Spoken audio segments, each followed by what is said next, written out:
speaker today is Dr. Manisha Patil. It gives me immense pleasure to introduce her. We have had several conversations with each other and duly impressed by her interest and her rigor with which she pursues her questions, her queries, and all.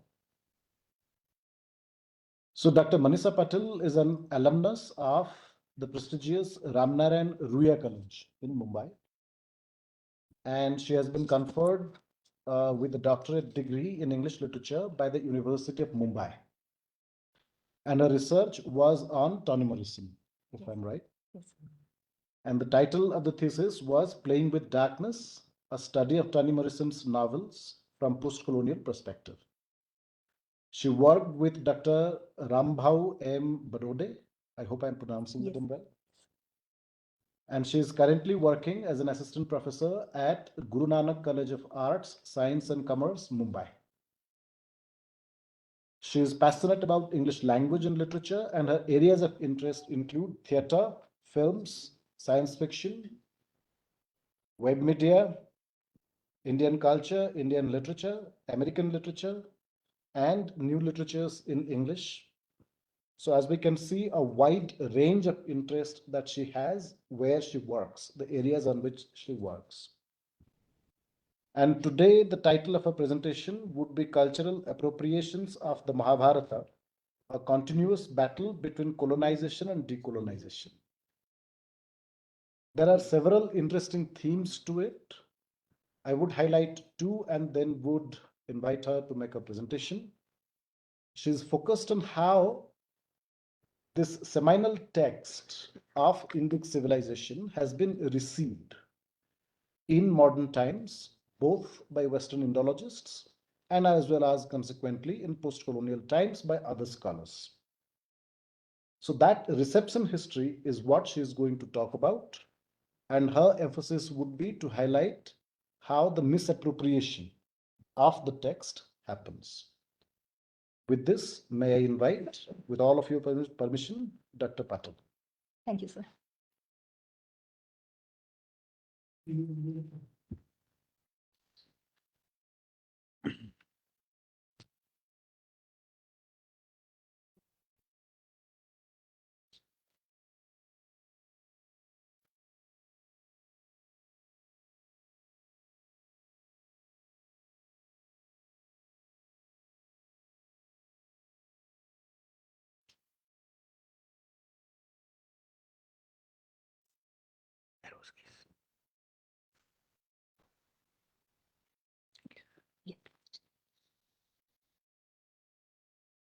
Good morning, sir. Thank you for your introduction.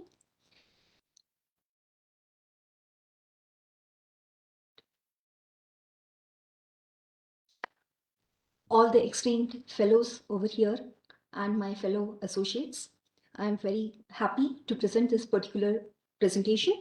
The title of my paper is Cultural Appropriations of the Mahabharata, a continuous battle between colonization and decolonization.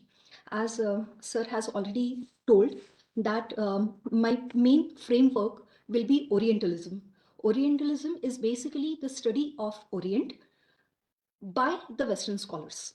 So when they started with the Orientalism, they studied the various texts in India and they interpreted in their own way.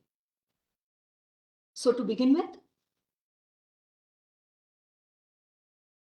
ever since Charles Wilkins translated the Bhagavad Gita in English in 1785, Indian sacred texts, the Mahabharata being the foremost among them, have been continuously translated, adapted, and appropriated by the Western Orientalist as the finest method of what Edward Said called to domesticate the Orient and thereby turn it into a province of European learning. This entire enterprise of Orientalism is based on the famous maxim of Michel Foucault called knowledge is power. The construction of knowledge about India was and is essential for the subjugation of India. Through a series of English translations of ancient Indian texts like the Mahabharata, Western writers have created an authentic textual account of India, whereby India had a very rich ancient cultural heritage but has fallen from that grace to the present chaos. Even after independence, it remains the white man's burden. It is the phrase used by Rudyard Kipling to discover, appreciate, analyze, and propagate the wisdom of ancient Indian literature as Indians themselves are incapable to do so. This process of neo-colonizing the mind of Indians by modern Orientalists has unauthenticated the lived experiences of millions of Indians and subtly imbibed self-directed racism, hatred, and inferiority complex among them. As a result, it is necessary to interrogate the Western adaptations and cultural appropriations of the Indian texts like the Mahabharata and once again wage the battle for what Ngugi wa Thiong'o rightly calls decolonizing the mind. So, first of all, we come to a very big name, that is Sir William Jones. He was the person who was the judge in the Supreme Court in Calcutta, and he inaugurated Orientalism in India. So, um, the first text, as I have already said, it was Gita, which was translated into English. The translation of Gita as the first Sanskrit text in English and later in other European languages confirmed its spatial status. The reception of Gita was part of the process whereby Indians recovered their pride in their ancient culture under the British rule. The role of Sir William Jones in promoting Orientalism as a tool of cultural and psychological subjugation of India is very prominent. According to Edward Said, Orientalism is a discourse about the Orient by the Western scholars aimed at creating a Manichaean allegory, the term used by Abdul Jan Muhammad, and a tactic hierarchy between the West and the East, whereby a binary and implacable discursive opposition between the races is produced. White as rational, intelligent, civilized, masculine, powerful, hardworking, dynamic, virtuous, mature, and superior, and black as its opposite, irrational, ignorant, emotional, barbaric, feminine, defeated, weak, lazy, static, fallen, immature, and therefore inferior. However, the mixed racial heritage of India, along with the discovery of Sanskrit as a classical Indian language with notable affinities with the classical European languages and rich ancient literature, posed a problem to the watertight compartmentalization of black and white. Jones solved this problem by creating a family of Indo-European languages, which later degenerated into the Aryan invasion theory. By focusing exclusively on Sanskrit and its ancient outdated text at the expense of contemporary Indian languages and literatures, Jones and his successors constructed an atemporal, um, irrational Indian subject against the rational and historical Oriental scholar. English translations, through a series of English translations of ancient Sanskrit text, Orientalists created an authentic textual account of India, whereby India had a rich ancient cultural heritage but had fallen from that grace to the present chaos. The reason behind it was to validate British rule in India.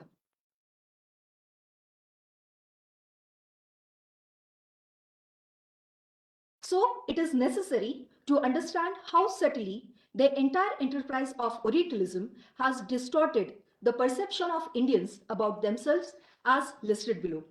Number one, Indians perceive themselves through a Western lens whereby their own Indian self is perceived as an other, devalued, displaced, and located in the West.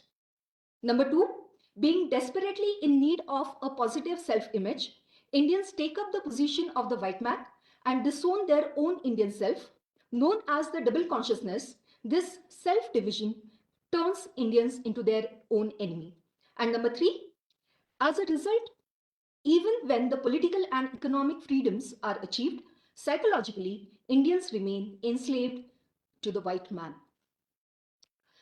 I have divided my paper into 3 parts.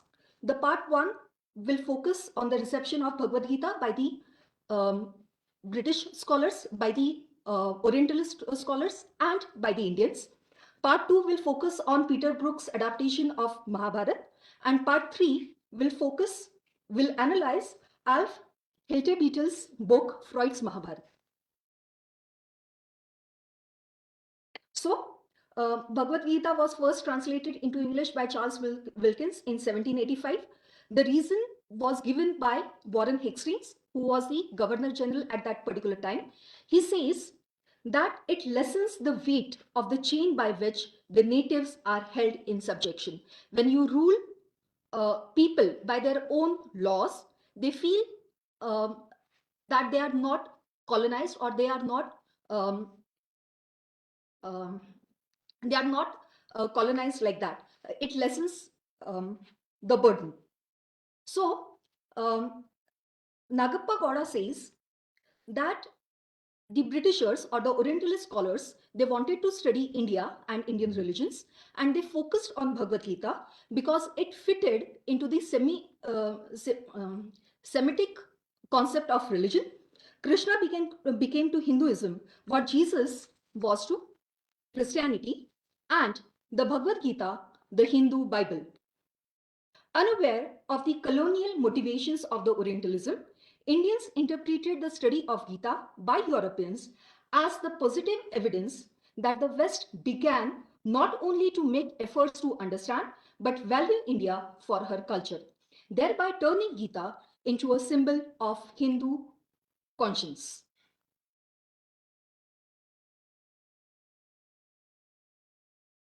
For Bankim Chandra Chattopadhyay, the Mahabharata was unquestionably historical, and application of scientific rational method of history to the text could discard the imaginary episodes and bring forth the genuinely historical material.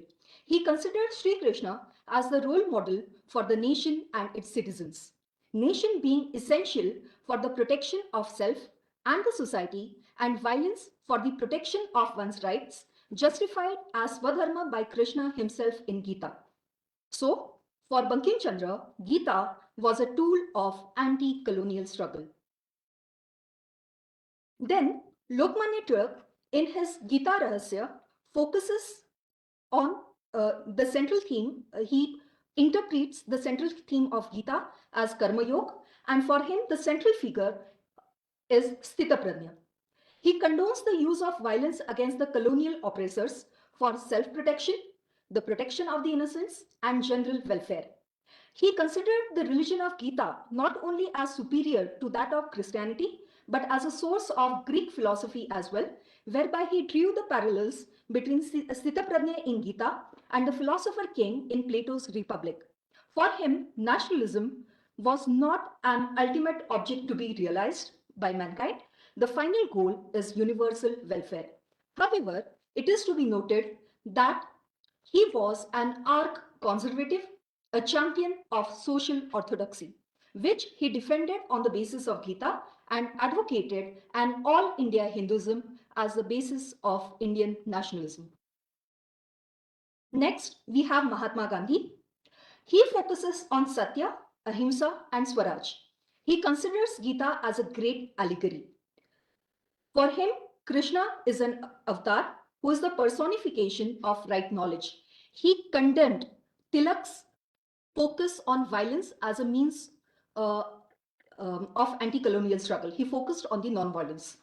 He defended the Varna Dharma based on guna and karma and condemned the social hierarchy inbuilt in the caste system. However, he failed to realize that the caste system is based on inborn hierarchy, inborn inequality, and there is a contradiction um, in his proposal to continue with the caste system on the basis of equality. So it was Dr. Ambedkar who pointed out the contradiction in Gandhi's views about Gita. Unlike Gandhi, Ambedkar considered Gita as a historical text, a later post-Buddhist interpolation into the Mahabharata, providing the philosophical support to Germany's Purva Mimamsa, which strongly advocates Vedic Karmakand and Chaturvarnya system. According to Ambedkar, Buddhism emerged as a revolution against Vedic Karmakand and Chaturvarnya system. Brahmanism appropriated the central doctrines of Buddhism but superimposed on it the graded inequality of Chaturvarnya through divine sanction of Krishna in Gita. As a result, Ambedkar rejects Gita as the fundamental text of the Indian nationalism. Thus, we find that as a part of anti-colonial struggle for independence, nation building and social reforms between 1880 to 1950, Gita was used as the foundational text, often contested regarding its core content by the various nationalist leaders, but at the same time generating mass support for the essentially secular project of nation building through frequent invocation of the divine sanction. So here the first part of my paper is over, which focused on the pre-independence period. Now, my second part focuses on Peter Brook's adaptation. One of the difficulties we encounter when we see traditional theatre from East is that we admire without understanding. This is a quotation by Peter Brook. Perhaps the same type of admiration without understanding we Indians encounter when we see Western adaptations of traditional Indian theatre. The text in question here is Peter Brook's 1985 international multicultural production of the Mahabharata. As a modern counterpart of the pioneer Orientalist scholar Sir William Jones, who translated Kalidas's Abhijnana Shakuntalam in English as the fatal ring and created an idyllic pastoral image of India, which not only fired enormous interest all over the Europe, but also defined the Indian ethos for the Indians themselves. Brooke succeeded in creating a culturally exotic image of India through enthralling visual effects to be sold across the globe and to be repackaged for India itself.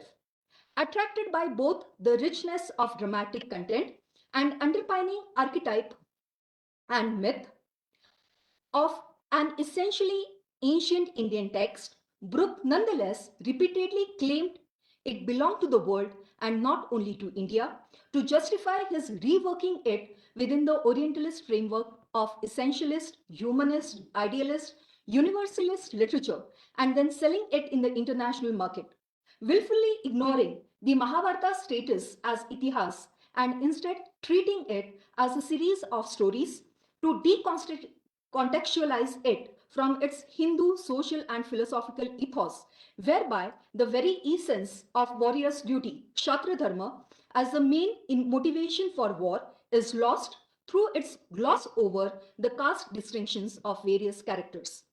Brooke claimed to suggest the flavor of India in the performance of racially mixed actors.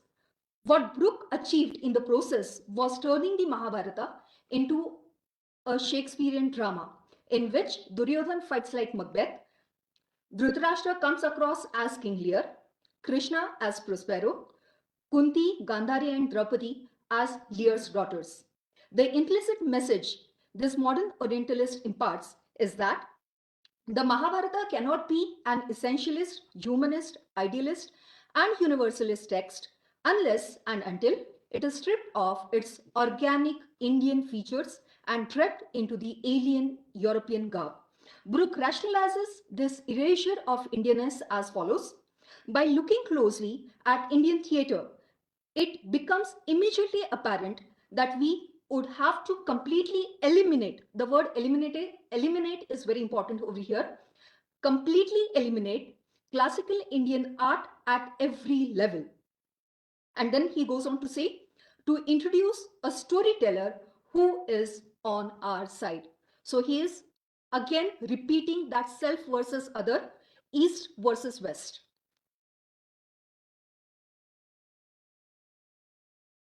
So now we come to the Orientalism, and we come to know that Orientalism is a discourse about the Orient by Western scholars aimed at colonizing the Orient. The Oriental scholars are quite ignorant about the Orient. Their sole objective is to appropriate, steal, plunder, rape the Oriental material to suit their own purpose. They are not interested in understanding the Orient. They are just interested in appropriating the Orient. This they achieve by silencing the original narrator. Who tells the story is more important than which story is being told, because it is the articulator who determines and controls the content of the articulation. So, in this particular play, we find that the character of Vidur is completely deleted. Next, the entire enterprise of Orientalism is based on Michael Foucault's famous concept of confluence between knowledge and power. It is true that knowledge gives power, but it is equally true that power creates knowledge by silencing, erasing, eliminating the more advanced but less powerful rival sources of knowledge. The power imbalance between the Orientalist scholar and their Indian counterparts also creates an imbalance of attitude. While man invalidates the local Indian knowledge and experience through the glorious trivialization of our epic, the Indians look upon the white man for validation at the global level as a part of our colonial residue, our hankering for some sanction from the West, even after being exploited by it. The Orientalist scholars assume the absolute positive qualitative terminology such as essentialist, humanist, idealist, universalist for themselves as inherent, while others, in this particular case, Indians, must strive to achieve these ideals. And Brooke represents the Orient without no framework of reference, and the general confusion as it doesn't want to be Indian, yet it tries to be Indian in its own ways. It leads to the epistemic violence, to use the Gayatri Spivak's term. So we can find this epistemic violence in the following ways: by decontextualizing and suspending the whole narrative somewhere elusively between ancient and modern, universal and specific, realism and fantasy, by effacing its socio-cultural and philosophical context, that is Shastra Dharma, by changing the time frame of the narrative from cyclic to linear, by trying to suggest the flavor of India by completely eliminating the classical Indian art at every level and then recasting it as a Shakespearean drama in an empty space of the theatre, by creating and presenting flat characters, by using the international cast but superimposing European tradition of heroic romance upon them in a fashion of neo-colonist paternalism. And finally, by inserting the virus of racism in the main narrative through subtle modification, not in the text, but in the performance. Brooke boasts his role in making the Mahabharata universal, global, through his use of racially mixed actors in the depiction of various Mahabharata characters, but fails to realize or deliberately chooses not to realize that he has casted them in the stereotypical black and white racist images. Ignoring the original Mahabharata text, which adores the blackness of three main characters, Krishna, that is Draupadi, and Krishna Dvaipayan, that is Rishi Vyas, Brooke portrays Vyas, Krishna, and Arjun as white men. So you can see over here in this particular slide, you have the depiction of Rishi Vyas by B.R. Chopra and the other one by Brooks. So here you can see Vyas is depicted as a white man. Same way, here also you can see Krishna and Arjun are depicted as white men, when in the original text it is very clear that Krishna is dark in complexion. So Brooke portrays Vyas and Krishna along with Arjun as white men, reinforcing the white racial stereotype as rational, intelligent, civilized, masculine, powerful, hardworking, dynamic, virtuous, mature, and superior. Again, willfully overlooking the possible fair complexion of Bhishma as a son of river goddess Ganga. In the original text, it is emphasized that he is white in complexion. And his position as a patriarch of Kuru dynasty, he is presented as the black noble savage, a primitive man uncorrupted by civilization, symbolizing innate goodness and moral superiority of those who live in the harmony of nature. In contrast, the roles of Bhim and his tribal Indian wife Hidimba are enacted by African actors with unmistakable undertone of the N word, that is nigger, such as irrational, ignorant, emotional, barbaric, feminine, defeated, weak, lazy, static, fallen, immature, and therefore inferior. Draupadi is the only character which is played by the Indian actress Mallika Sarabhai in the whole cast, which denotes her authentic look, black hair, brown skin, and large black eyes, but not the authentic feel as she speaks the Queen's English and acts like an Elizabethan heroine, completely devoid of Indianness. Thus, by erasing every trace of Indianness in the Mahabharata, Brooke discovers, appropriates, analyzes, and propagates the wisdom of ancient Indian literature to his global audience.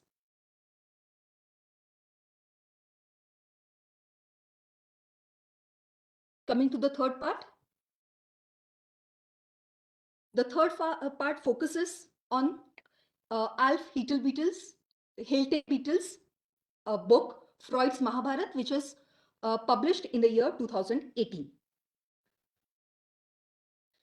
The author himself admits in the very first sentence of his preface that Freud never refers to the Mahabharata, but still insists on reading Oedipal symbols in the ancient Indian text. So basically, he is saying that there is a sexual relation between Kunti and her 5 sons.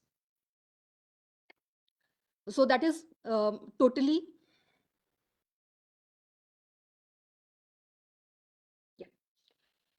So that is basically his interpretation of Mahabharata. In his abnormal zeal to apply Freud to the Mahabharata, Hiltebeetle ignores Magistrate Bhishma, who is an antithesis to the incestuous Greek Oedipus.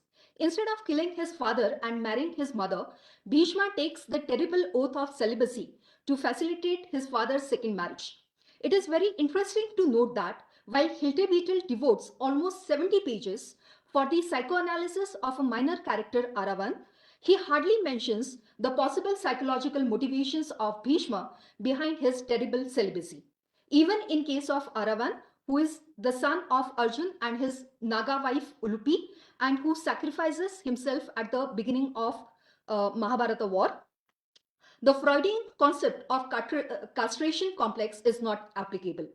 His willing sacrifice to the mother goddess symbolizes what Girindra Shekhar Bose called the castration wish, in contrast to Freud's notion of castration dread on the part of the male child.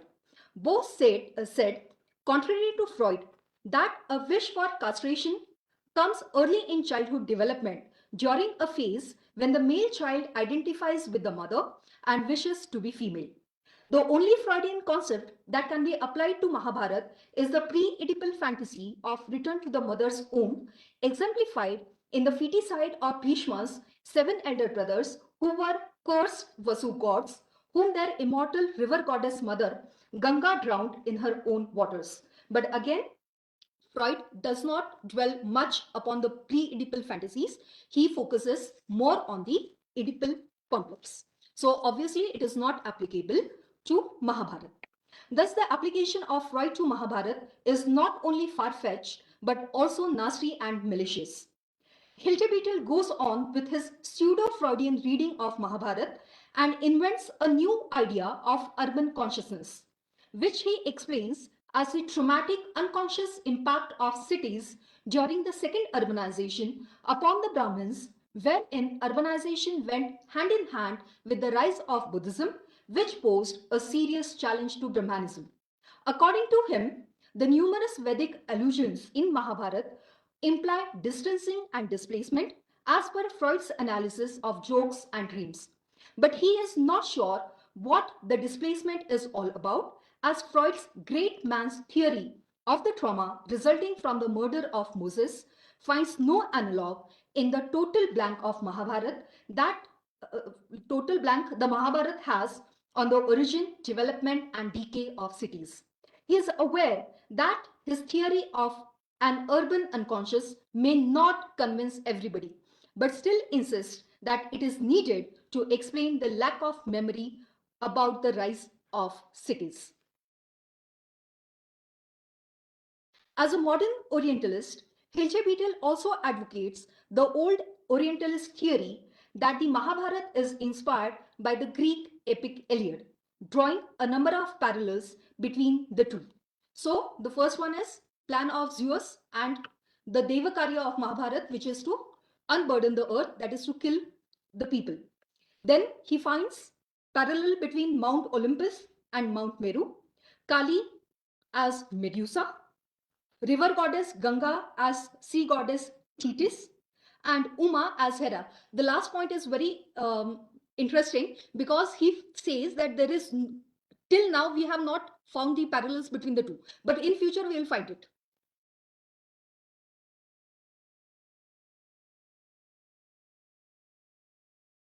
So drawing further parallels upon the above insights, we can see that there is only one explanation of the childish exaggeration and this repeated mention of the influence of Iliad on Mahabharata by the modern Orientalist like Hilde Beetle.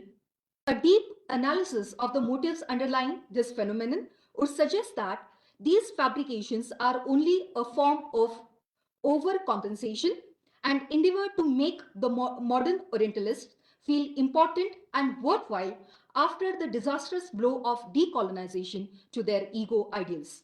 It is a psychological response of the modern Orientalists who were completely overthrown by the Indians. The application of the Freudian myth to the Mahabharata, the dream of the modern Orientalist, is the sublimation of that intolerable inferiority feeling which had been repressed but which has clamoring for expression. However, the so-called childish response of modern Orientalists is neither innocent nor harmless. The British colonization of India is not only a historical reality, but also a future threat in terms of neo-colonization. The continuous thriving enterprise of modern Orientalists demonstrate that the process of unleashing the cultural bomb is still on. Ngugi says, quote, the effect of a cultural bomb is to annihilate a people's belief in their names, in their languages, in their environment, in their heritage of struggle, in their unity, in their capacities, and ultimately in themselves, unquote. Therefore, in decolonizing the mind, Ngugi argues that mere physical decolonization is not enough. It is not enough to alter just the socio-economic political conditions of the colonized. It is also necessary to undo the psychological effects of colonization by diffusing the biggest weapon of imperialism, the cultural bomb, which creates inferiority complex in the colonized. Only when the colonized people decolonize their minds, reclaim their true self, and assert their subjectivity, their right as historical subjects to mold their own destinies, they become truly free. So, um, here we come to the depiction of Krishna in the Bhakti tradition. In the ancient Sanskrit text of Gita, the word Krishna means dark, is venerated several times. In Gita, it is said, Yatra Yogeshwara Krishno Yatra Partho Dhanurdharaha Tatra Shri Vijayo Bhutir Dhruva Nitir Matir Mama. During the medieval times, the Vaishnava Bhakti poets such as Jaydev in his Geet Govinda and Meera in her bhajans celebrate the blackness of Lord Krishna, Sham, who shares the complexion of his modern devotees who are not white in color. Jaydev calls Krishna as Neel Kalevara, and Meera says, Sham piya mori rang de chunariya, apne hi rang mein rang de chunariya. So the focus is on the black color of Krishna. However, in the post-independence period, one finds a bhajan sung as a song in a blockbuster Bollywood movie, Satyam Shivam Sundaram, where we come across a color conscious Krishna. Now he says, Yashomati Maiya se bole Nandalala, Radha kyun gori, main kyun kala. Thus, we can understand the gravity of the Western adaptations and the cultural appropriations of Indian texts like Mahabharata and the necessity of diffusing the cultural bomb of Orientalism through their constant interrogations as a continuous battle for decolonization.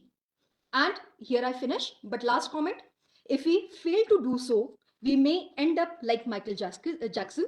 He was very rich, but what happened to him is because of the internalization of racism, it led to his it led to self-hatred in himself, and then it led to his self-destruction.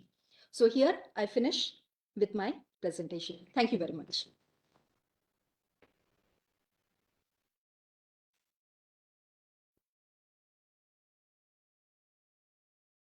Thank you so much, Dr. Patil. I would say the wide-ranging presentation began with late 18th, early 19th century interpretations of the Gita, brought us over through Bankim, through other intellectuals of the early 20th century. And then it went over to 1980s to Brooks' adaptation. And then it concluded with something as recent as 2010s, 2018. So it's a fairly wide-ranging conversation. And the presentation was quite well done. The presentation was quite well done. And imagine the range of it and presenting it all within 35 minutes. And without giving the sense of rushing you through materials. So she was in complete command over what she was presenting. So I do appreciate that. And the right to question, the right to the necessity to question is always there. And that needs to be endorsed. So I will start off the conversation with two queries.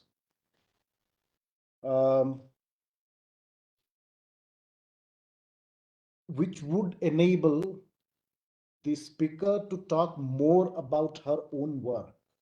That's the purpose of these queries. So the first one would be, which of the texts that you read recently, which helped you to engage with these materials more passionately? And can you tell us a little bit about this text or these texts that have helped you to make this presentation? And so tell us a little more. So that means tell us a little more about what you have read, what has gone into making up the presentation. Okay. First of all, my main area is post-colonialism, where we question, interrogate, we focus on the whole process of colonization, and along with that, the process of decolonization. So the one particular text which we had read, it was Frantz Fanon's Black Skin, White Mask. And there he talks how the Black people, they adopt the white persona. They look at themselves from the white perspective. Then my PhD was on Toni Morrison. She is the first African American woman writer to win the Nobel Prize, and she again focuses on the Black experience and how it is not just the emancipation happened in America in 1865. But then, even after 100 years, there was no equality. And this racism is very much ingrained in the American system. And these people, the civil rights movement, they were fighting against that. And at that particular time, when Toni Morrison was writing her novels, again, her focus was on the internalization of racism by the Black people. So it is not just the outward struggle, it is also the internal struggle. You have to see yourself as worthwhile, because the colonization makes you feel that you are not good enough. It makes you feel that you are inferior. So coming back to India, Again, we had a very successful um, political decolonization. We got independence in 1947. But then, as I told you, I come across this particular song, Yashomati Maiya se bole Nandalala, Radha Kyu Gori Make You Kala. That is after independence, and that is very famous type of bhajan that people sing it. And again, when we come to Meera or Jaydev, they're celebrating the blackness. So somewhere this, um, what we can say, gora rang hona chahiye, that type of feeling. We are black, but then still we feel that, okay, no, we want that white color. So somewhere it has already entered in our psyche. And then when I came over here, first I watched Peter Brook's Mahabharata, and then I didn't like it. But then I can't just say that I didn't like it. I have to see that what made me to dislike it.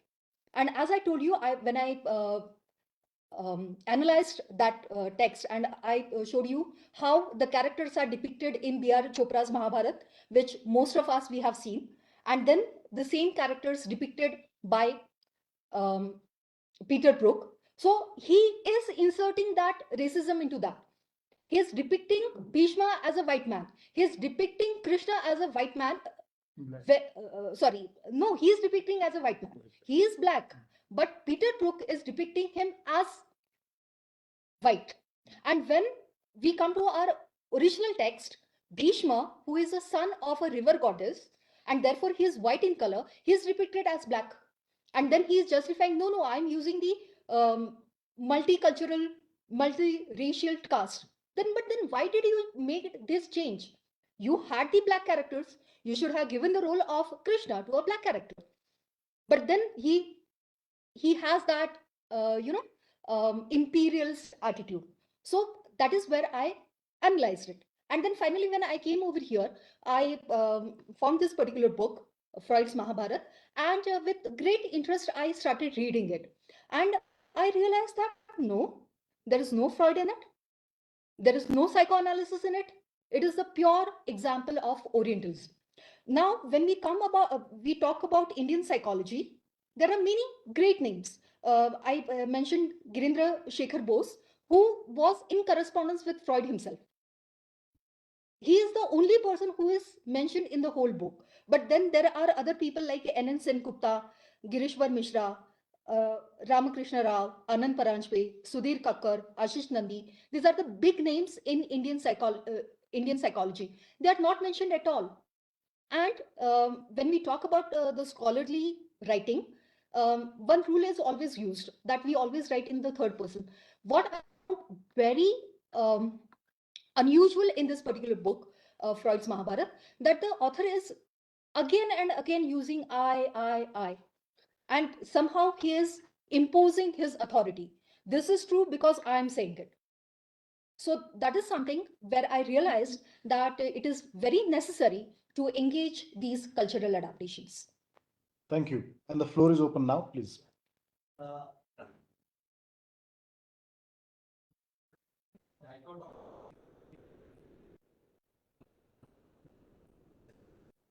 There, historical writings and cultural formation and power formation. But these are the very limited colonization of mind. There are many have, including liberal, are writing about how colonial knowledge was produced. And it was not just limited to the colonizers, but they took the help of the dominant culture in India, the ancient past. So my question, like my comment on this is that when we are reading ancient Indian history and when colonizers, they took some references from ancient history, they humanized dominant culture. They did not pick all the cultural aspects from Indian history. So it was not affecting to all Indian societies in equal manner. It was not affecting to Brahminical and non-Brahminical sections equally. Other side, it was constructing the Brahminical notion of ancient India through the Mahabharata, Ramayana, and other Hindu texts, while selecting that the Indian past is a Hindu past. So while we are seeing that the colonization of this kind of this kind of text, it was never alone through the process of colonization or the Orientalism, but it was the what Gilnar says, that the congruence between the culture and power. There was a congruence between the culture and power. That's why Aloysius and other scholars they are talking about it never built in single hand. It was always congruence between the rabbinical forces in 19th century. The discourse emerged in 19th century. So while reading Mahabharata, also we could not about the black and white that appeared in 19th century or 20th century Orientalist writing. But if we go back to original text, we see Dasya and Asuras, they are shown in the original text as a black. The racism very much we can find in those texts. The hierarchy, if we are talking about the hierarchy, we cannot simply emish to Orientalist. I'm sure that there was this kind of imperialist politics. They did it. But that kind of hierarchical, unequal, and the gender bias and the patriarchal notions were very much there. So we have to see the different aspect that it is not just because of the Orientalist scholar, but the values were also there, and it was in the congruence between culture and power that the knowledge was produced in 19th century and after that. Okay. Yeah. Yes, sir. First, my apology. I'm not from the field of history. So, sir has greater insight into that particular area, which I do not have.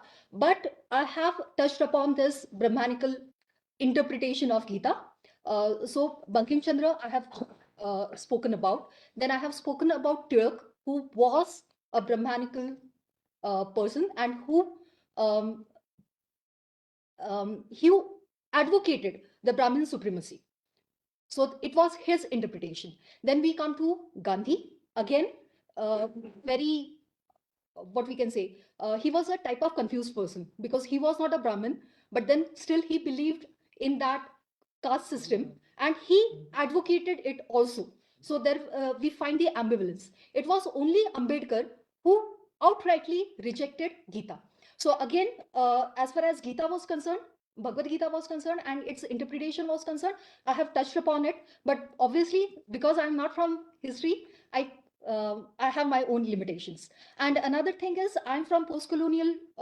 My main area is post-colonial, and which focuses on the English texts. So obviously, English writings.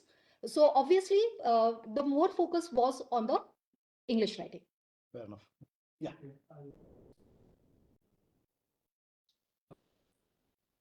Initially and eventually historians.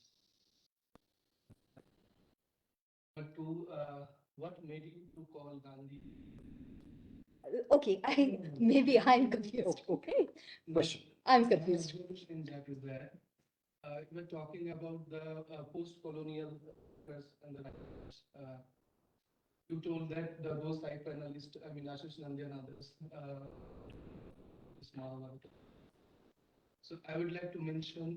Wait. My point is this particular author, Alf Hiltebeetle, he does not mention Indian psychologist in his book. Also commented that all the other colonial psychoanalyst people, researchers, they don't even cover it. No. This particular author, in his book, he does not refer to Indian psychologist. If by mistake, while speaking, if I made the wrong comment, I'm sorry.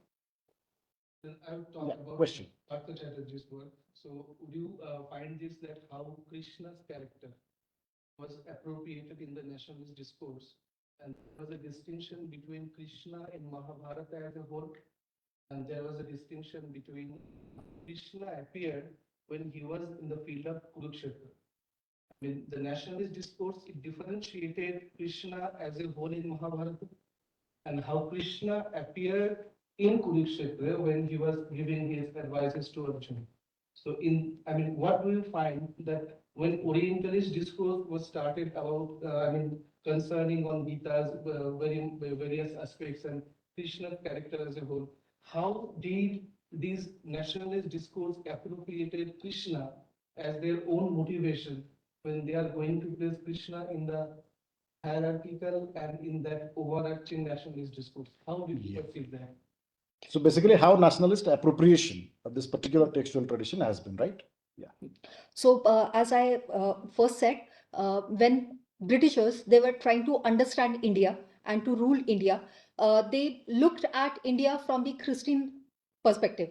So when they talked about Christianity as a religion, then there is a god, Jesus, and then there is a book, that is Bible. So they wanted that particular thing in India. So and when they studied India, there were multiplicity of texts.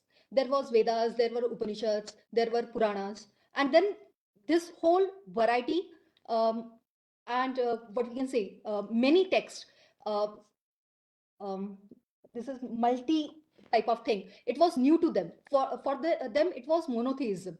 In India, there is multiplicity of gods. There are so many gods. So they wanted to understand Hinduism through a Christian lens, and therefore they found that okay, there is this one particular text, that is Gita, which is the advice by Krishna to Arjun, and then they recasted Krishna as Jesus and Gita as a type of Hindu Bible.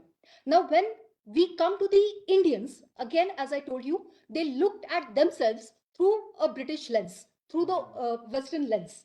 Now, where again, there were other gods also, but then Gita became the main text of nationalism. And what Krishna is telling there? Krishna is telling Arjun to fight for his rights. So the same thing was appropriated by the Indian nationalists. They were obliquely telling the Indian people to fight for their rights, to fight for their freedom. Okay. Professor Champaklal.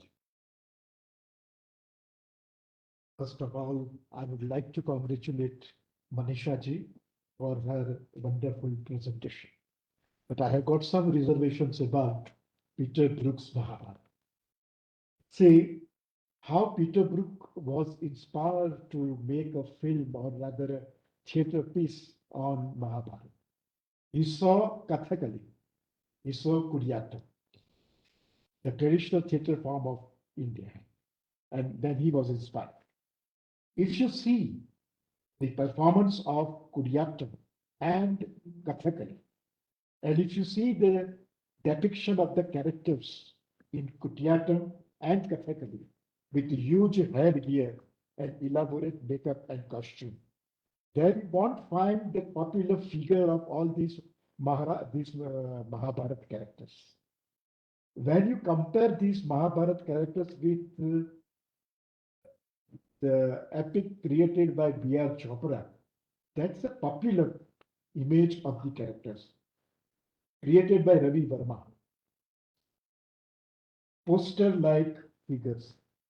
So can you compare a Kathakali presentation of Mahabharat characters and as depicted by Peter Brook in his Mahabharata? If you have that yardstick, then here also you will find cultural appropriation, because that doesn't go with the popular image of the characters. If you see Bhim or Arjun or any Mahabharata characters in Kathakali, it is very different. It is not the popular image. It has got its own language. So Peter Brook created his own language where some kind of cultural appropriation was not in mind. If you have read the article by Rustam Bharucha Yes, sir. about Peter Brook's Mahabharata, he has raised these issues also. So can you justify on this ground? Sir, whatever we read or whatever we see, we try to understand in the light of our own experiences. And that is appropriation. Anything. If I'm watching a Shakespearean play, I'm not seeing it as the Shakespeare created it. I'm seeing it in the light of my own experience. For that matter, every understanding of any text in the world, when each and every reader or viewer will have their own understanding, their own interpretation. And when I'm recreating it, I will recreate it according to my experience. So that type of adaptation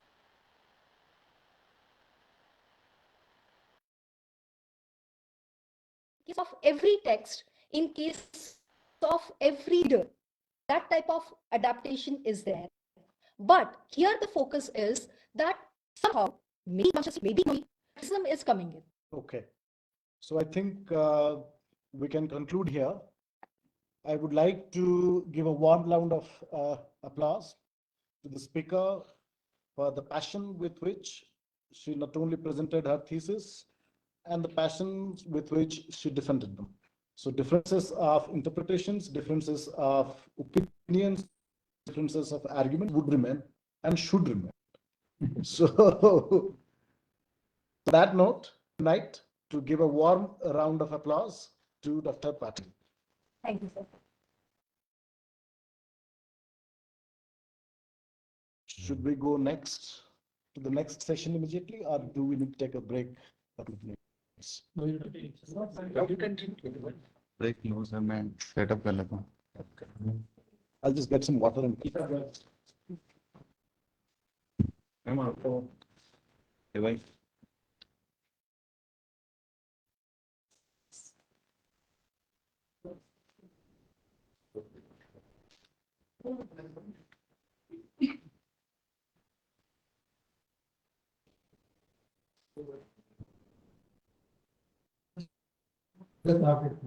Ramesh sir नमस्ते।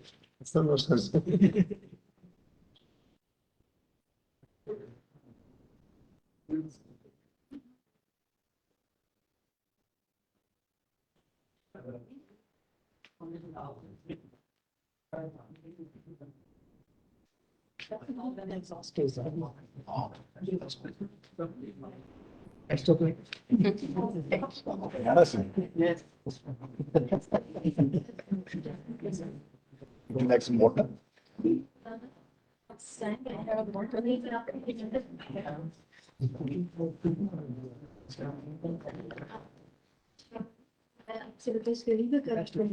Thank you, Ji. Thank you.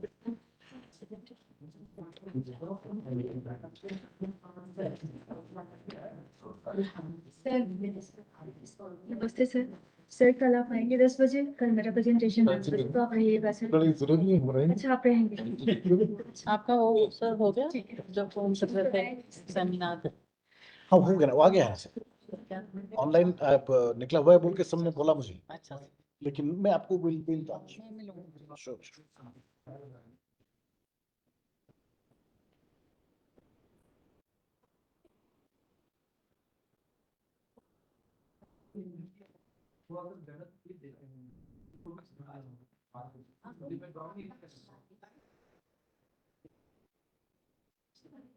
Okay ठीक।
So we should reconvene now.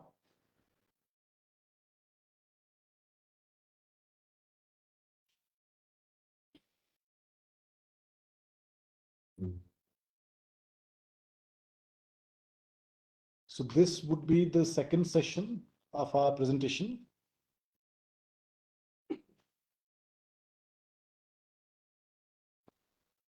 And we have Dr. Goyal, Dr. Geeta Goyal with us. As I was reading through her brief CV, I was very impressed by a point that she mentioned at the last. And the point is that she has been actively engaged in helping out people to acquire education. And that particular point is something which I deeply appreciate, ma'am. Yes, sir. Thank you. Many of us are in a position to help, to do our duty towards others. And when we see an example of somebody carrying out that duty, it fills heart with gratitude. Because I believe arguments, intellectual arguments, this and that, this tradition will continue. But it should also lead to the social mission that she is conducting. So she is teaching in RKSD College, Kathal, Haryana.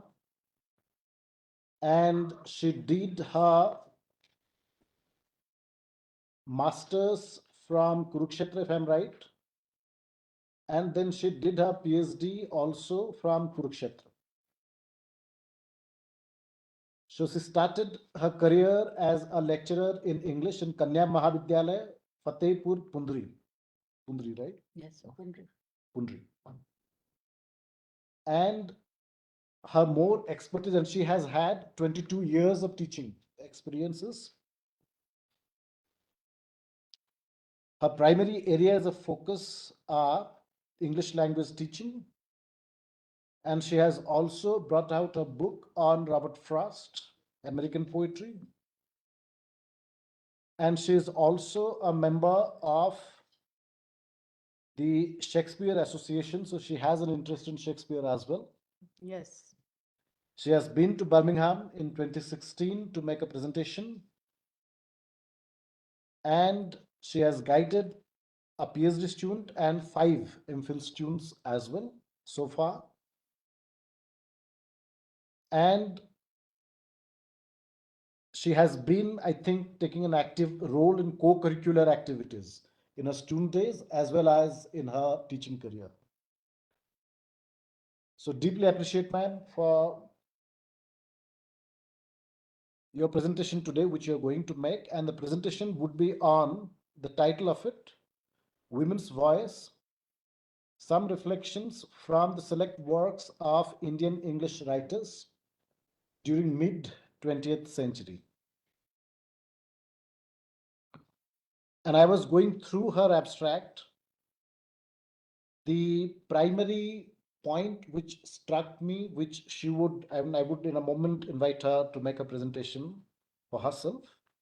The point that struck me most is the response, or the way in which we respond to the complex confluence between tradition and modernity that we face in our everyday life, in our society.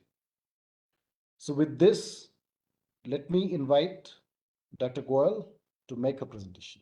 Thank you, sir. Thank you.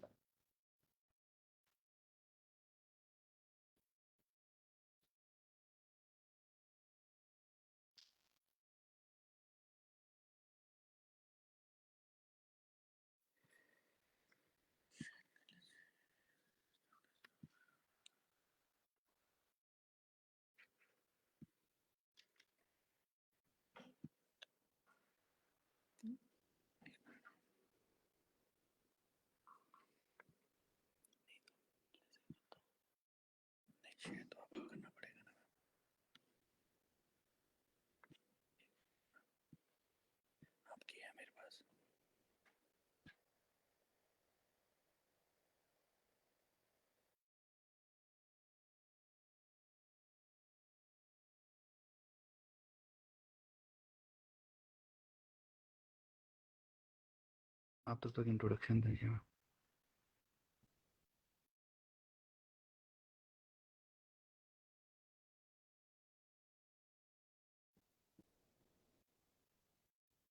अभी अभी अभी अभी अभी अभी यही बैठे बैठे this one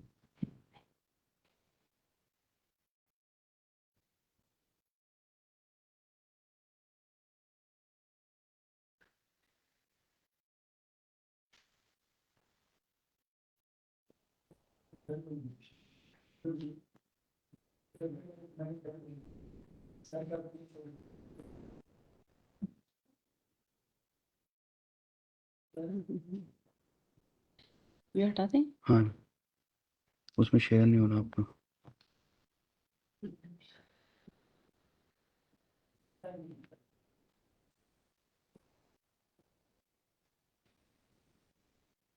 नीचे अब इससे इसको यहाँ से नहीं एरो एरो की अच्छा, अच्छा, परे वाले ये दिस ठीक है जी। एक मिनट बस।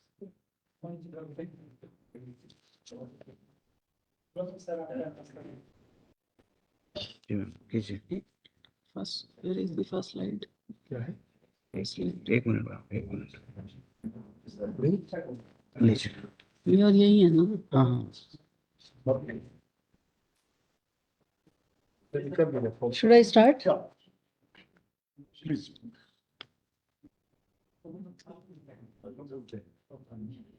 हो गया? हाँ कीजिए आप ma'am.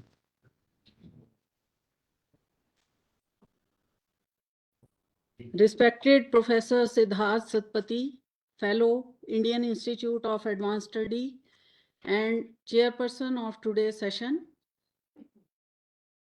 Respected Fellows from other departments, dear colleagues and friends, I would like to express my thanks to Professor Siddharth Satpathy for accepting my request to chair the session. And I would like to thank all the fellows who are present here for sparing their valuable time and be the part of the presentation. I would like to extend my congratulations to my fellow associate, Dr. Manisha Patil, for such a nice presentation. And that was the beginning of the presentations that have to go for next 3 days. I would like to express my gratitude to Indian Institute of Advanced Study as well for giving me the opportunity to present my views as associate here on 23rd May 2023. The topic of my presentation is Women's Voice, Some Reflections from the Select Work of Indian English Writers during mid-20th century. Dear friends and colleagues, I am going through my abstract.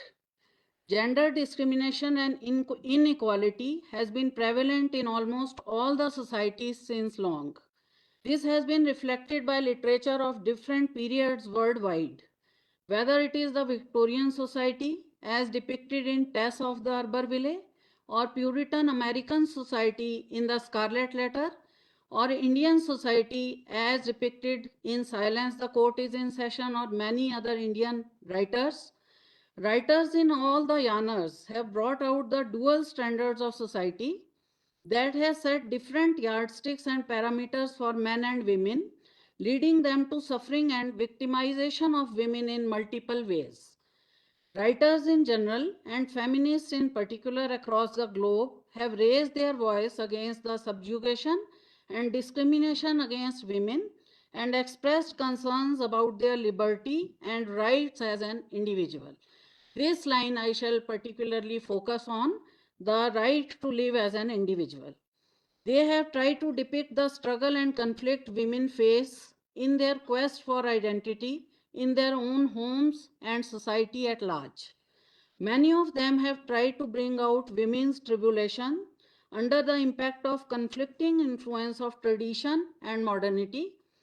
The proposed study aims at bringing out the restlessness and the existentialist struggle faced by women because of their assigned roles and sense of self and space in the Indian English writers during mid-20th century. The study proposes to find out how, passing through inner turmoil, some of them have been able to raise their voice to do what they believe in through their own characteristic way. So this is the objective of my paper. These are to bring out the existential struggle faced by women because of their assigned roles in society and because of their own sense of self and space, and to redefine the position of women in society. So if we have a look at women's position in society, uh, then we agree that women in contemporary times, they have realized their capabilities, they have realized their potentials, they are becoming more and more assertive, they are getting career conscious, career oriented, and they have been playing a very, very important role in nation's growth. All these things are true. But it's also a fact that a woman's life has been the series of ordeal in terms of sharing responsibilities in home, at workplace, women working at top positions, because in changing dynamics of society, even an educated woman, she has to assert to overcome the orthodox mindset and inhibition sometimes and many a times, and she has to struggle hard to raise her voice to do what she believes in and to get an equal place in society or live as a human being. So, dear friends, my focus will be on Indian English writers, and they have made their contribution. They have been working on raising the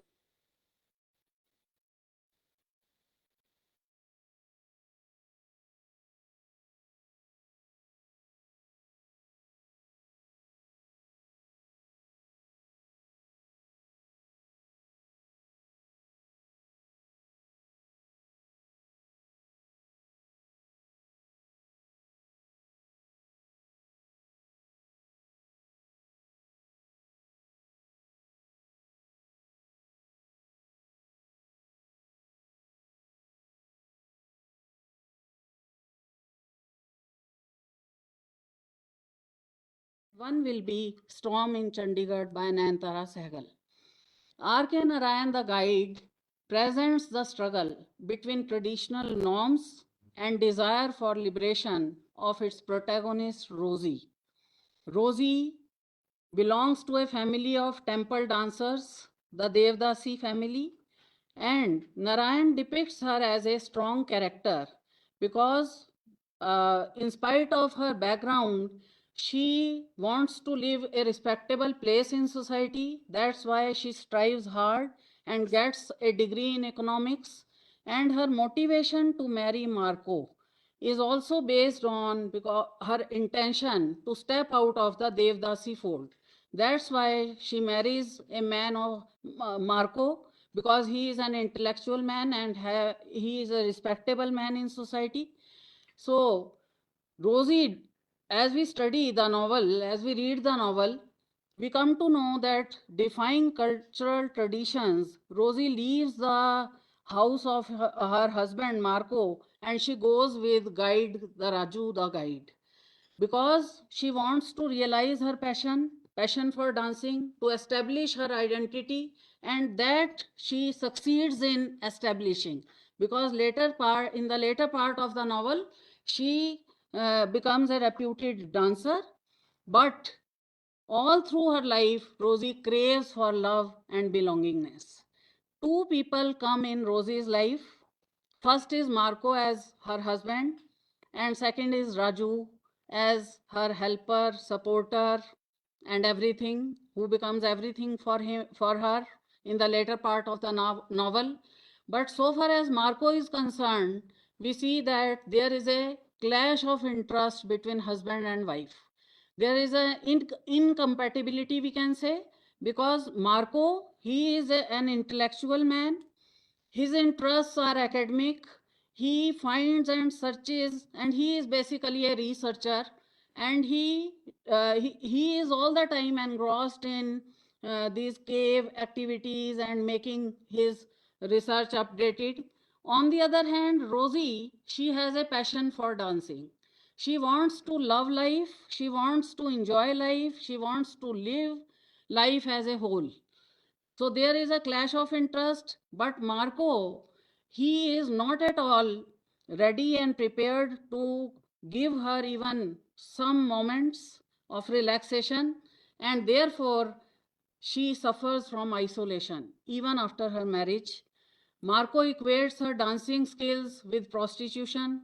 Rosie searches for belongingness. As we can have a look at the first quote from the text. In words of Raju, what does Raju observe? He says that in Raju's word, she ran like a child from plant to plant with cries of joy, while the other man looked at her with no emotion. Anything that interested her seemed to irritate him. So there is a clash of interest and their likings as well.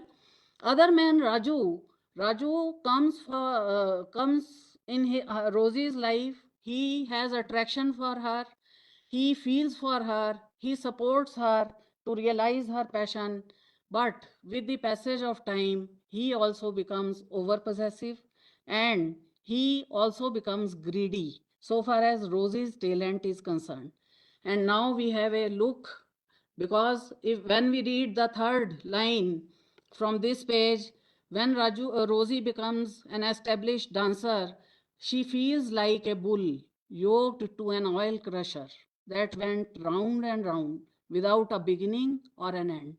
On the other hand, what Raju thinks, he thinks that she is a gold mine. And my philosophy was that while it lasted, the maximum money had to be squeezed out. Now look at the word squeezed out. So therefore, Rosie has to struggle all through her life. A lack of understanding develops. Her relation with Raju fails because Raju starts considering her as his property. Therefore, on the one hand, Marco strips Rosie of her real self, and Marco strips Rosie of her emotional self. Therefore, the novel depicts that type of struggle. Next is Anita Desai. And Anita Desai is a familiar name, and how she gives a new dimension to the theme of women's search for belongingness. Again, the same topic, the same theme in her works. She brings out the suppression and oppression of Indian women, and almost all her protagonists are confronted with the problems of inner self with relation to its external landscape. Whether it's Cry, the Peacock, or Voices in the City, I have taken Voices in the City, which earned Sahitya Academy Award in 1978. It again, the problem of self in a metropolitan city, Calcutta, has been depicted here. Again, husband-wife relation, husband-wife alienation, and characters are Monisha and Jiban. So Monisha, when she gets married in a tradition-bound society, she faces a terrible isolation. She feels as if she was caught up in an enclosed container, and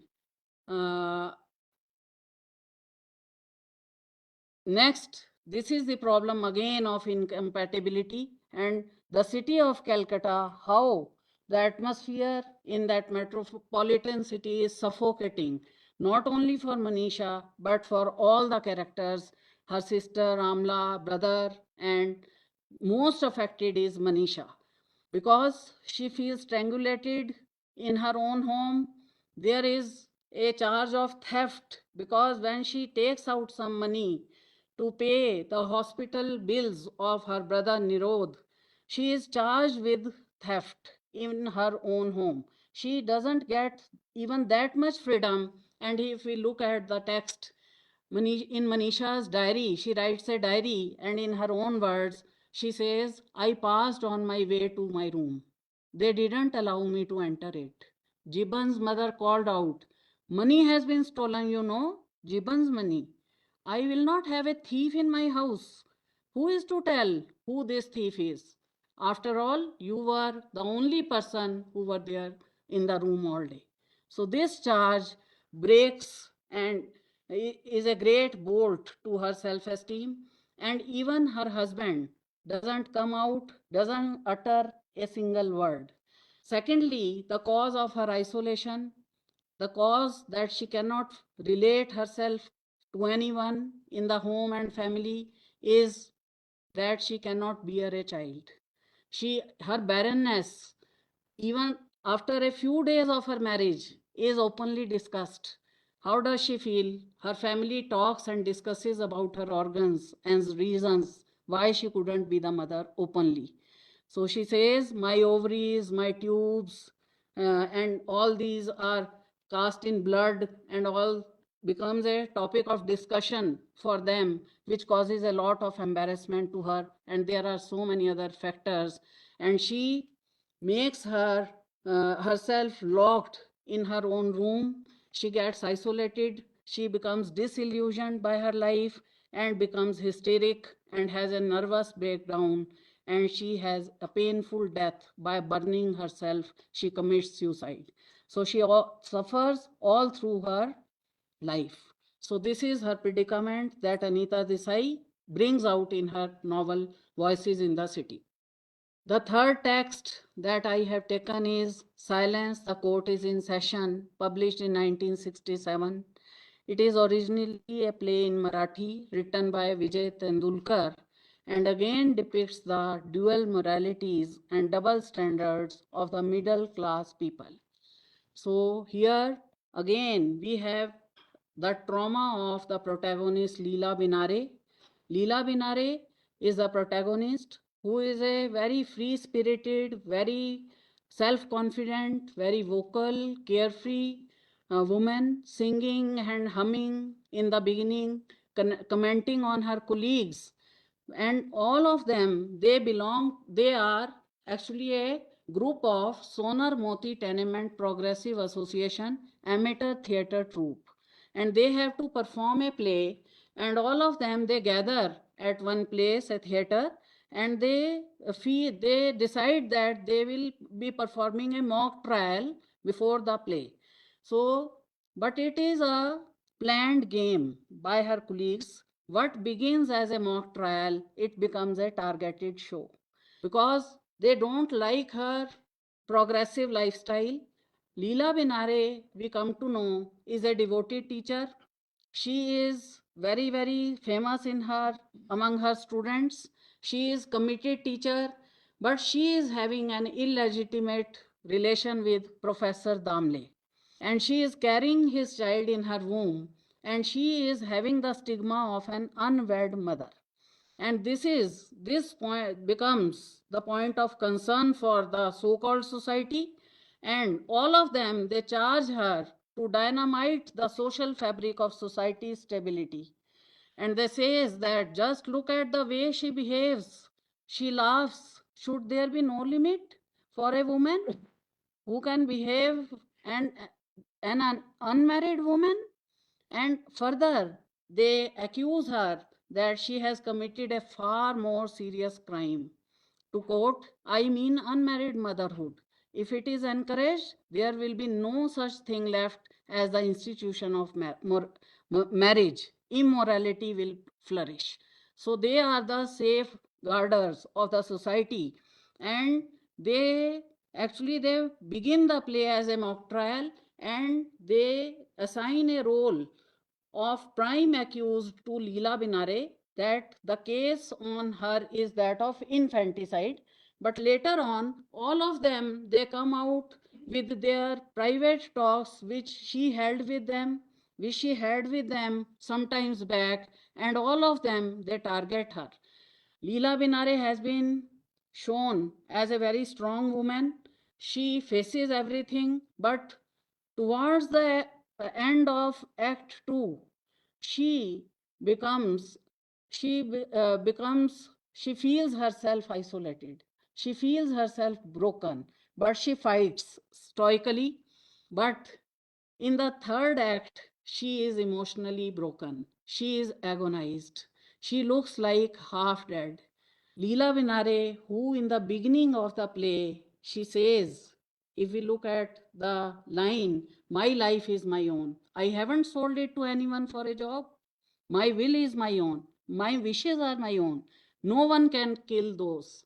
But now the time comes when they try to intermingle her private and this theater life in between, and towards the end she says, no, no, no, I won't let you know. I won't let it happen when the court's decision come that the child in her womb should be destroyed. So the issues that Tendulkar raises in the play are how to define freedom in society. Who will define freedom? And who will punish whom? And what's the meaning and importance of freedom for a woman in a tradition bound society? And is marriage compulsory for a woman to earn a respectable place in society? And if an unmarried motherhood a terrible crime, should only a woman be made responsible for it? Because there is no mention of Professor Damle anywhere. Although he is the prime person engaged with Leela Binare, and this is written in the introduction, third line, there is no mention of the intellectual who abandoned her, and he is all the time absent, and society, so-called people of society, they are only targeting the woman for this. And she, in the end, she collapses with her head on the table, motionless, and there is an utter silence in the court. One is reminded here of one novel, The Scarlet Letter, by Kathleen Hawthorne, written in 1850. And here also we come to know that Scarlet, the Hester Prynne, the prime accused, she is bound to wear on her chest letter A, symbolizing adultery. But the partner, Dimmesdale, is very much there. And he doesn't has the courage to admit that it is he who is with Hester in all this. So Hester bears the insult and she is declared a prime accused.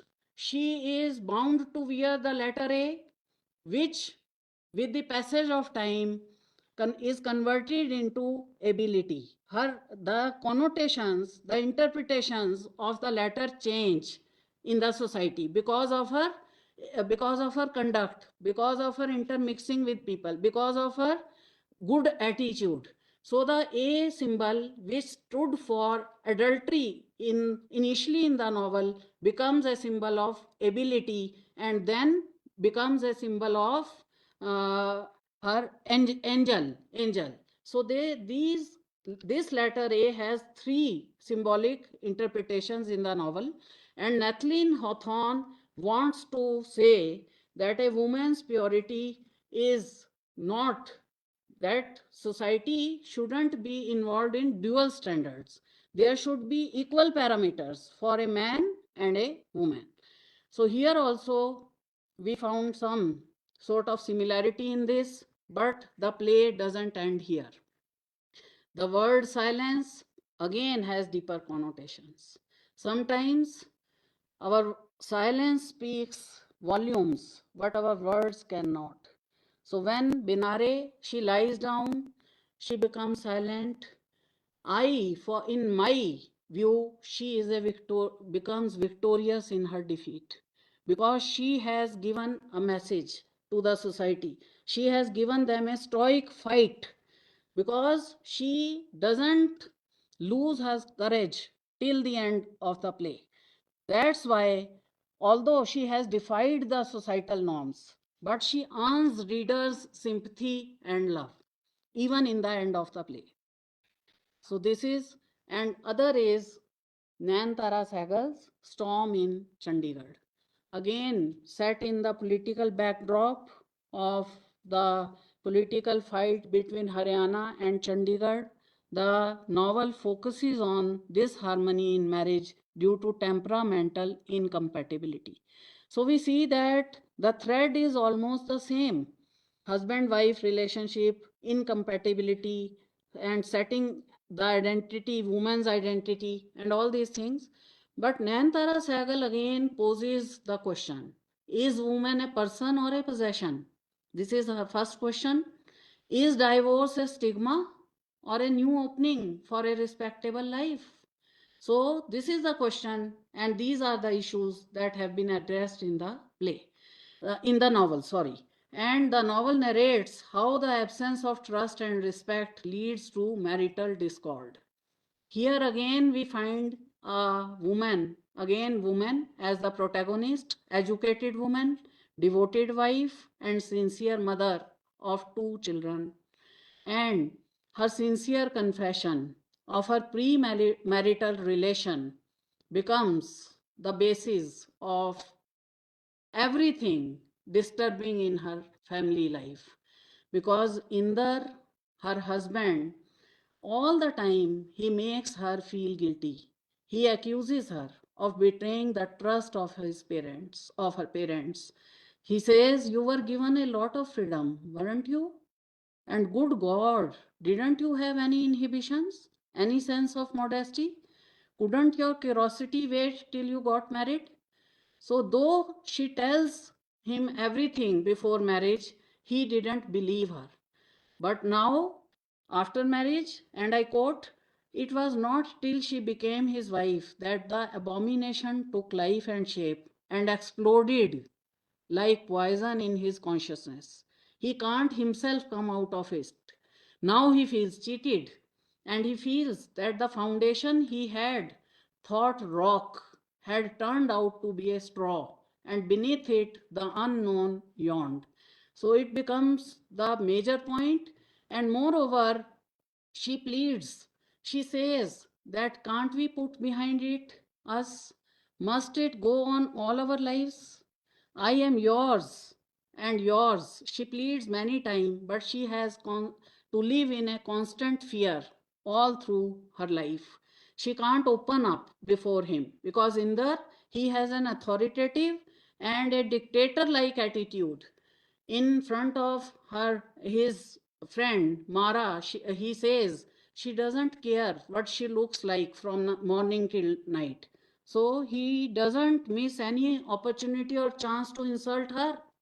And look at his attitude. He says 1,000 years from now, a woman will still want and need a master, and she will own and command her master, and that's the man she will respect. So this is his attitude for her. And after, even then, Inder doesn't like his wife's liking for Vishal, one of his colleagues.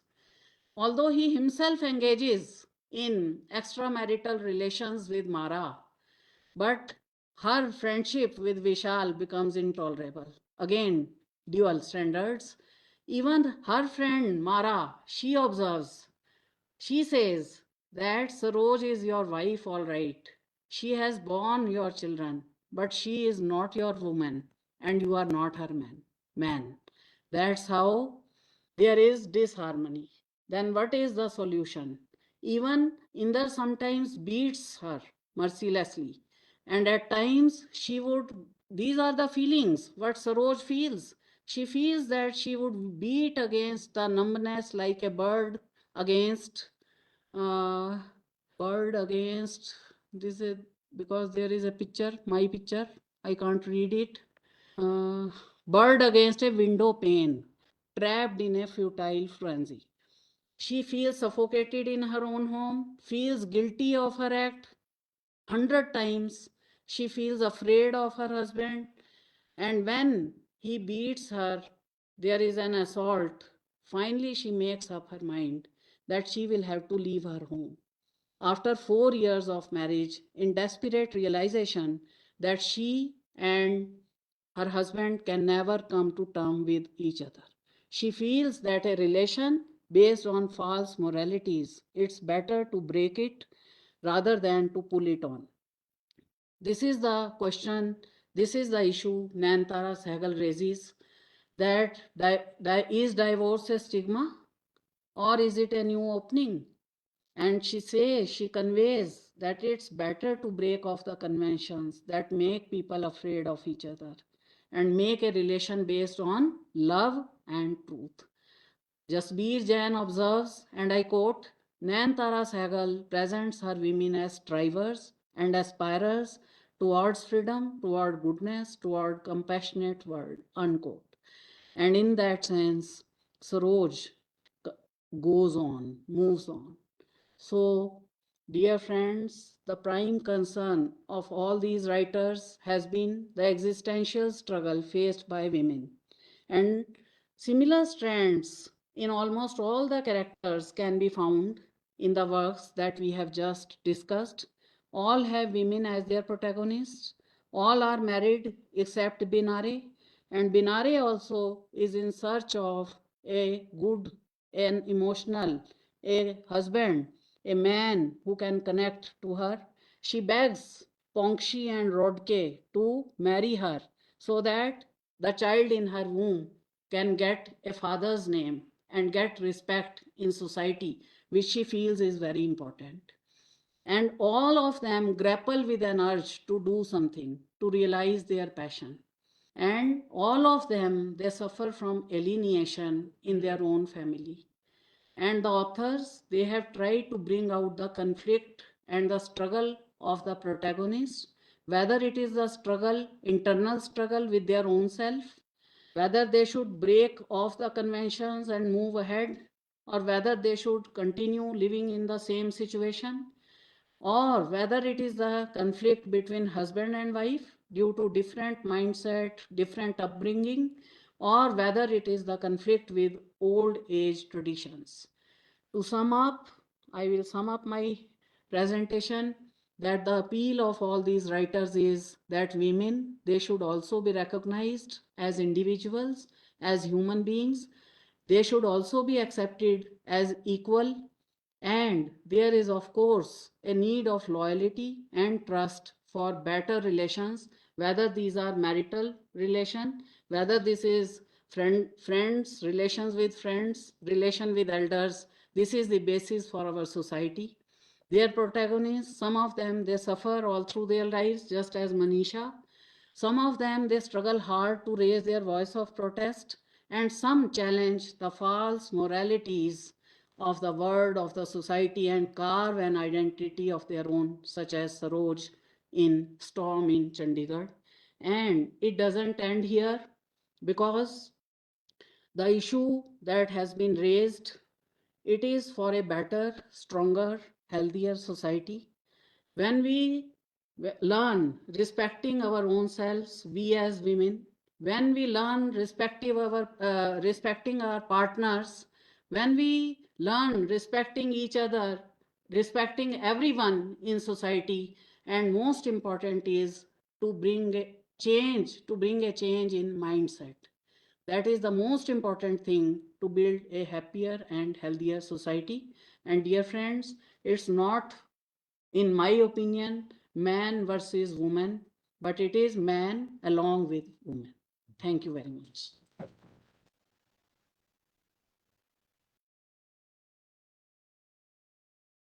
So I began with IIAS and I ended with IIAS because this picture I clicked inside this institute. Flower decoration every time, new decorations we get. Thank you. Beautifully done. So thank you, Gitaji, for this wonderful presentation. We began with the guide, took us through the Anita Desai's work, and then Nayantara Sagal's work, beginning with R.K. Narayan's work, and then Vijay Tendulkar. Wide-ranging and quite to the point, made the observations quite relatable. The struggle for the individual's presence and the rights within the social setup, familial and social setup. So appreciate the way in which you bring out the conflicting expectations and from both the claims that tradition and modernity make and how to engage with that. So, I mean, I would like to start off the conversation with a very particular question about Saigal's work. You said that it was set in Chandigarh, right? When the Haryana and Punjab conflicts were going on. Yes. So do you think that social conflict, that political social conflict and the familial conflict which was going on in the protagonist's life, do they reflect on each other in some way, or do they relate to each other in some way, or how would you read the setting and the tale? Yes, in Storm in Chandigarh, actually, it is particularly based on the political upheaval that was going on in our society at that time.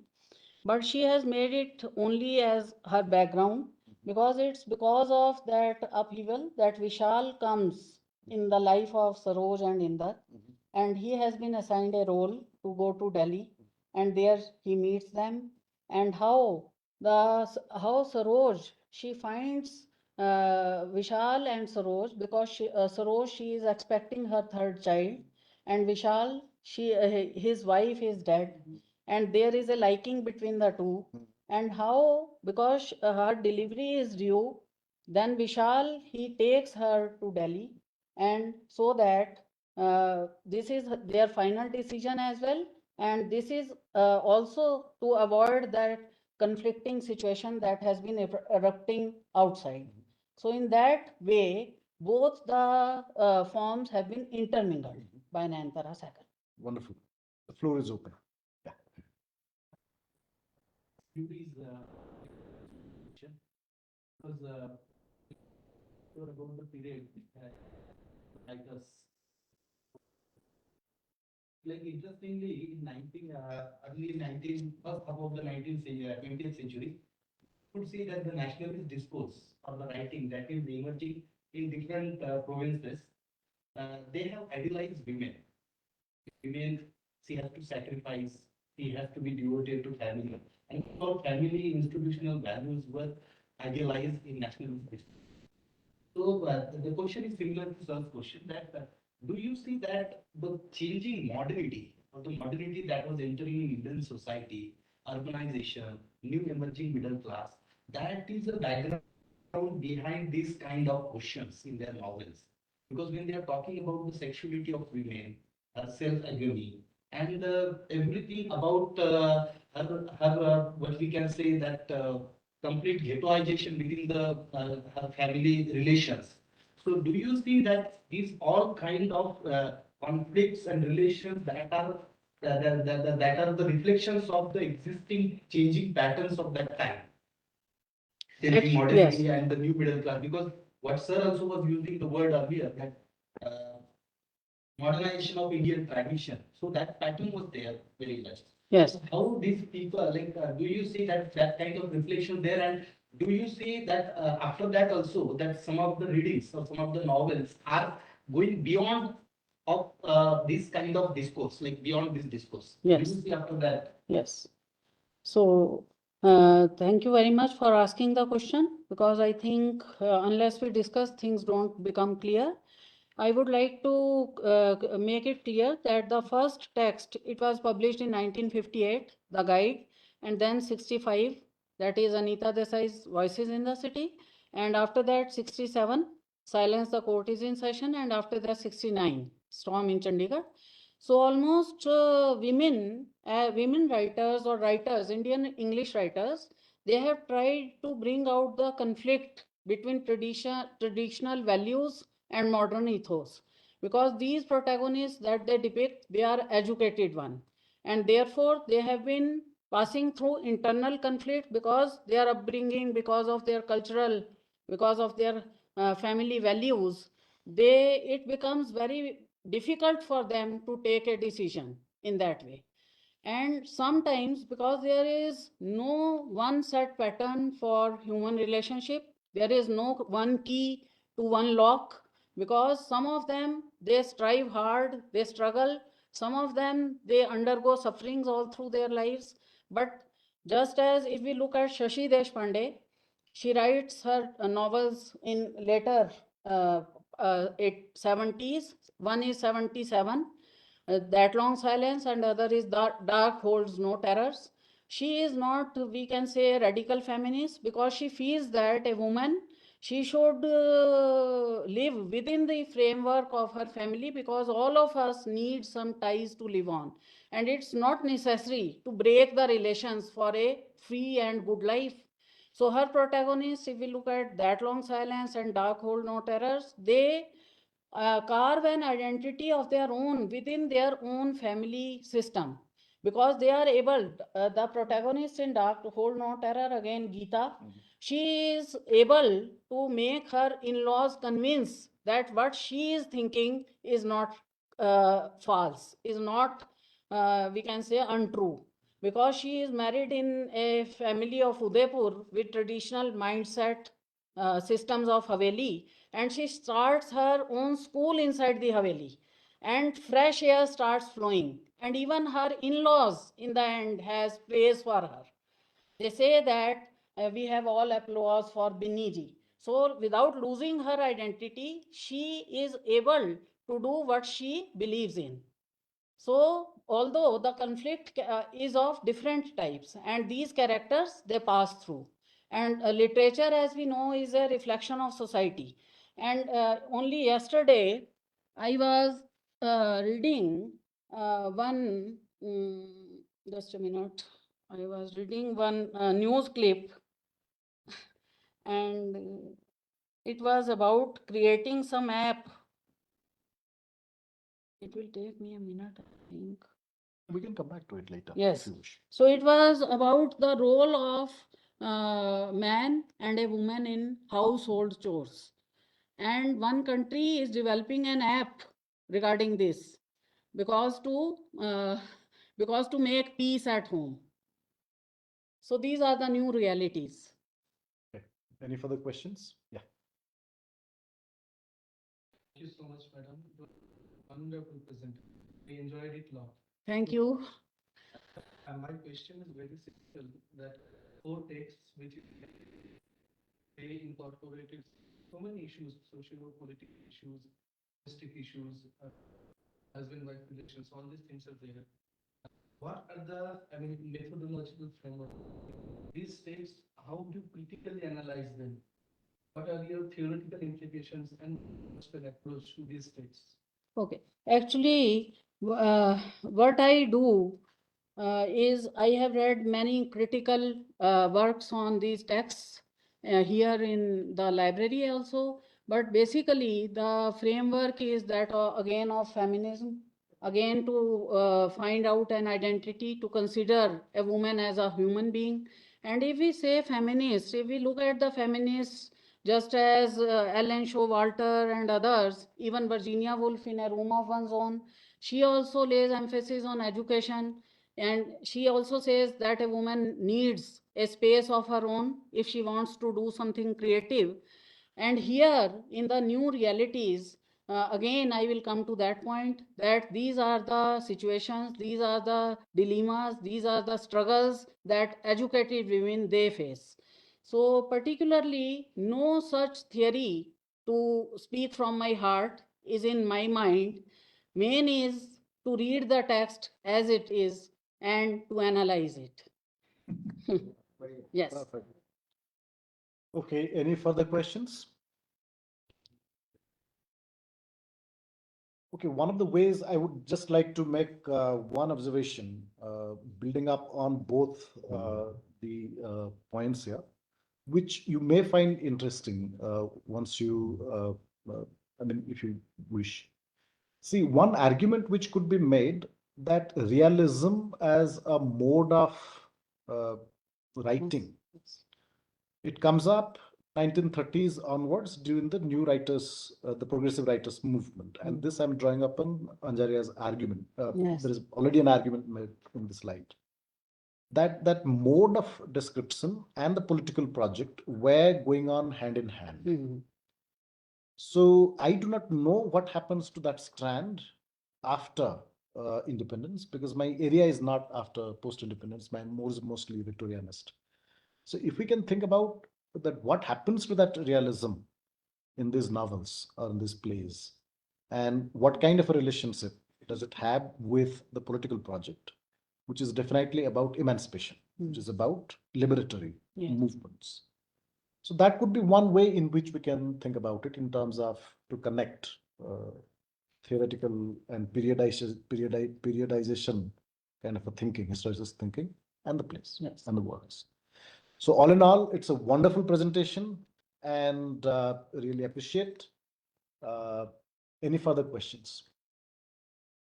No, there is no question as such, but I want to add one observation. I have seen the performance of Silence the Court is incessant. Number of directors have differently presented this play. It starts with a game, Yes. and it turns out to be a dangerous game, ultimately.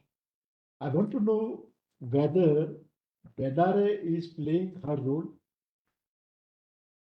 as a part of game, or can we say that she really presents herself? That's one thing. And I have said one performance. Ultimately, when she breaks down, the play doesn't end there. Mhm.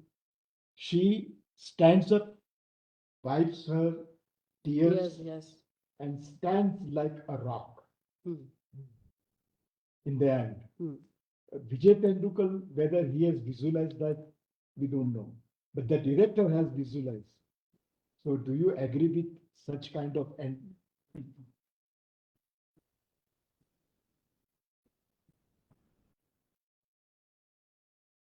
Because Binare, when the mock trial starts, and they decide the roles to the respective characters, Binare is not there. She is out of the room, and it is her colleagues that they decide that the charge of infanticide will be put upon her, and she will be acting as the prime accused. Right. And secondly, we see that it is a mockery of the judicial system as well. Because whereas other characters, Mr. Karnikar and Ms. Kashikar, Mrs. Kashikar, Sukhatme, everyone, Mr. Damle doesn't turn up, and in his place, Sukhatme is playing the role of the lawyer. So it is again all every type of setting is there. And when Binare, she tries to speak in third act 3, she is you see she is stopped by the judge, and she is given just 5 to 6 lines to utter, and they say that no, everyone has to maintain the dignity of the court. Yeah. Because court is going on. So this is the irony, this is the satire of the playwright. And so far as standing Binare as a rock towards the end of the play is, what I feel is that she fights like Abhimanyu till her last. And when the court's decision comes that the child in her womb should be destroyed, she can't tolerate it. Because being a lady, being a woman, this is the final stroke for her. But her standing tall as a rock again is a symbolic. Yeah. Yes. Yeah. Thank you. So let's unite in giving Dr. Goyal a warm round of applause. Thank you so much. And with this, we come to a conclusion to the second session. Thank you. Thank you, everyone. Thank you very much. Thank you very much, sir. Yes. Thank you. For Sure. sparing your time and Absolutely. really agreeing.